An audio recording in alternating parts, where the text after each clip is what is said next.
Hello everyone, and TDS appears to be riddled with bugs and glitches, which understandably makes the community upset as it impacts their gameplay negatively.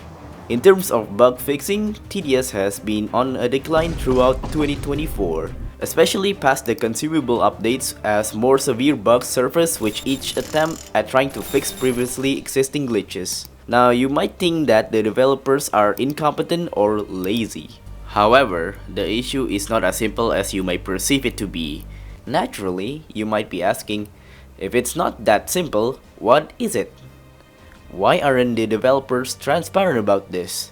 Well, although I myself am not a developer, I have further context that I would like to share with you so you can further understand the issue and hopefully empathize with them instead of bombarding them with the criticism they are aware of.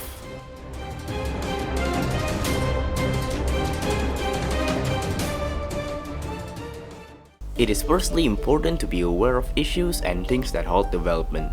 A good place to start would be the developers at Paradoxum Games. While little information is known about how they work, what little information we know so far is crucial. The developers do not work on weekends unless it's absolutely necessary, which I can empathize with, since not only are they humans who also require breaks, but additionally Below Natural would have to pay more than he already does to each individual developer for additional work time, which may negatively impact TDS in the long term. For the quality assurance or QA team, they are helpless when it comes to getting the bugs fixed as soon as possible, because they merely report bugs, not directly fix them. Fixing will be up to the developers. Not only that, but there are instances where we don't have enough time to test certain updates, if at all. In the recent Roblox sponsored classic event, where testers were not even allowed to test the event as it was sensitive information for an official Roblox event, and the tester did not agree or sign to any non-disclosure agreement or NDA in order to test the update without fear of it leaking without consequences. It's not easy being a game studio like Paradoxum Games. They cannot afford to work on the weekends, and I mean it literally, as you can tell, it has been a struggle for them to pay their developers, which is why they push out features like VIP Plus in order to further support them. Below has stated, this new form of monetization heavily supports the future development of TDS and upcoming updates, as Roblox taxes developers 75% for game passes and 0% for subscription. Only buy this if you plan on supporting the future development of this game. Despite this, I feel the action taken by the development team could be further improved, like how the bugs and glitches accumulates when they don't try to patch them as soon as possible. Eventually, there's a mountain worth of bugs that they need to fix, and this is the consequences of procrastination.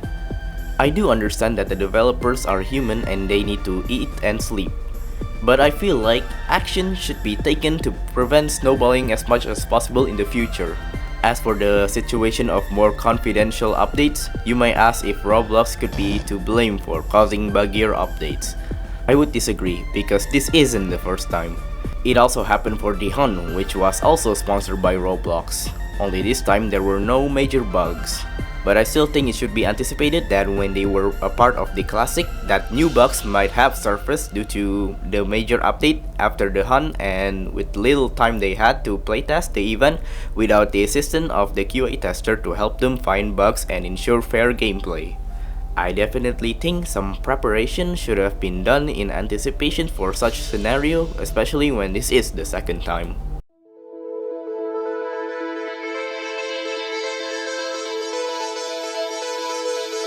We all know how buggy the current state of TDS is. Promises have been made that they will be fixed as soon as possible, but it is long overdue. Especially with the new bugs on the horizon with each update. These bugs would need to be fixed on top of currently existing bugs. At some point, they may really need to dedicate multiple updates to fixing bugs with additional minor quality of life changes. To add salt to the wound, the player base would joke and further insult the developers, claiming that they only fix bugs that gives player an advantage. Bugs like certain towers not fully working, the restart feature as a whole, and enemies being stronger than they should be, all of these bugs are really annoying. However, when there are bugs that advantage the players, they tend to get fixed much earlier. which leads people to believe that the developer does not care and only fix the one that can be easily exploited by players.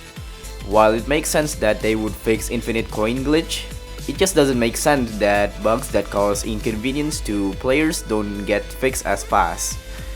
It was never this bad, like how one major bug known as the fire rate bug or ROF bug caused delays on tower's fire rate, which in turn negatively impacts the performance of faster fire rate tower. When the ROF bug was known, the delay on average is 0.05 seconds. After the hardcore update, it's reduced to 0.03 seconds.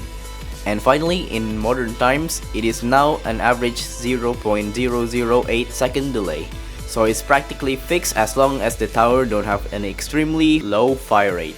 It is difficult to understand why it takes so long for bugs that causes inconvenience to players to be fixed. But when some bugs like restarting matches can be abused to gain a lot of rewards will immediately get fixed. Even moderators are not safe from bugs because exclusive perks like War Machine are bugged. It cannot boost the damage of nearby towers, and there are currently 2 moderators who have their War Machine stuck in their gift box and unable to be claimed, and one of them is me. There's just too many bugs in TDS. It would be tedious to list it all in this video. This video would be 2 hours long if that's the case.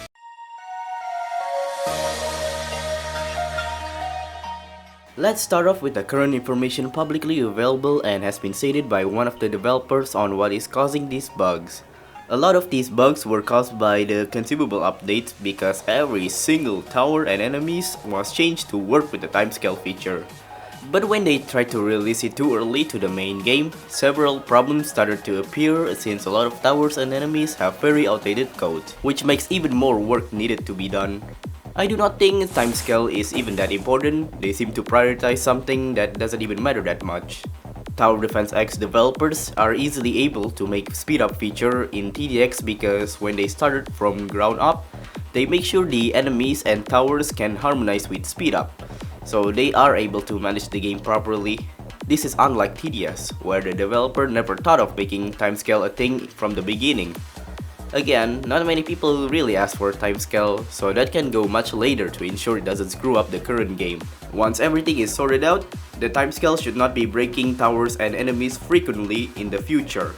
Some of the developers are already aware of a list of over 50 bugs currently in the game made by the community.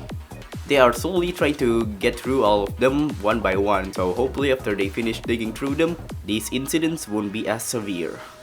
There's also another reason why bugs keeps happening. It's the Roblox porting system. Trying to port new feature from testing place to main game can cause a lot of problems, even if the new update worked completely fine in a testing place. Once it's imported to the main game, there may be issue that causes bug that wouldn't even have been noticed during testing. This is something that has affected TDS for a very long time, and it seems like it won't change for a very long time. It does seem like we need to test the update for the main game. The only problem is that since TDS does weekly updates, that means TDS needs to be close to the public every week, which is very inconvenient. The developer did say they plan on doing bi-weekly updates instead of weekly updates, which hopefully gives the developer more time to anticipate bugs.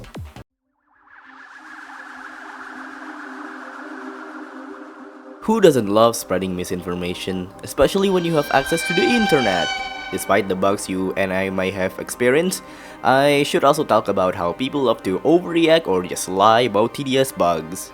I know, right? Surprising? But why would people lie about TDS bugs? Well, it's really easy for anyone to screw up their reputation even with the smallest mistakes, and TDS is no exception here. Because of how buggy they are, the developers surely will be responsible for all of the bugs in TDS. However, the problem is, because people on the internet are sheeps nowadays, they just believe basically any information without checking if it's misleading or wrong, which could make TDS look more bad than it needs to be. But if I have to be honest, that's pretty much on them. There's no way you could avoid this issue if you're unprepared from the beginning. So now, competitors, or those who simply wants to taint TDS images for various reasons, they really can do that while also being believable because of the stigma TDS has right now. Of course, there's still plenty of bugs that haven't been fixed yet, so it's easy to get confused about what got fixed or not. These kinds of people are usually people that absolutely despise TDS in the TD game genre in Roblox due to its somewhat controversial history. And well, maybe it's a good thing that they are here to encourage TDS developers to go fix these issues much earlier than they probably would. So to conclude this video, it's obvious that the developer team has made a lot of mistakes and they need to be more transparent about it so they generally know what they screwed up and how they can prevent it from happening ever again. It's just not easy to trust them considering how many times this has happened, so I'm sorry that it might be disappointing for all of you. So hopefully they can stabilize the development team again. Better late than never, I guess. Might be late, but I would also like to thank you all for helping me reach 20k subscribers. But still long way to go to compete with other popular YouTubers. So you should totally subscribe if you find this type of video entertaining. If you want to support me further, make sure to share this video with as many people as possible so they can get informed about what's going on with TDS right now. This video might not be possible without these people here. So shout out to them for helping me out. Thanks for watching my video. Don't forget to like this video, subscribe, and also turn on the notification. And also share this video so it can reach as many people as possible to let them get informed, and I will see you all in the next video.